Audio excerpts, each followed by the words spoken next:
சூனியம் பண்ணலாம், நீ அவனுக்கு சூனியம் பண்ணா நான் அவனுக்கு எந்த விதமான தங்கு தடையும் பண்ண மாட்டேன் அப்படின்னு கூடிய ஒரு உத்தரவு எந்த வடிவம் கொடுக்குது அப்படின்னா கணபதி என்னக்கூடிய ஒரு வடிவம் தான் கொடுக்குது. விநாயகப் பெருமான் என்னக்கூடிய ஒரு வடிவம் தான் கொடுக்குது. ஏன் கொடுக்குதுன்னா அவன் கரெக்டான ஒரு விஷயத்த சொல்லி இந்த குழந்தைகிட்ட 10 ரூபா திருட்டா அதுக்காக தான் நான் அவனுக்கு நான் செய்வனை வைக்கிறேன், நீ போய் அவனுக்கு இந்த பாதிப்பு நீ போய் கொடுக்கணும், வச்சிருக்க நான் செலவு கொடுக்கணும் அவன் வச்சுட்டான். 10 ரூபா திருடறதுக்கு வச்சுட்டான்.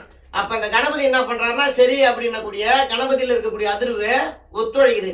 இப்ப நீங்க என்ன பண்றீங்கன்னா அந்த மாதிரி பிரச்சனை நீங்க மாட்டீங்க. ஒரு 10 தேங்காய் எடுத்துக்கங்க. 10 தேங்காய் எடுத்து நல்லா ஒரு சணல்ல போட்டு நல்லா கட்டிக்குங்க.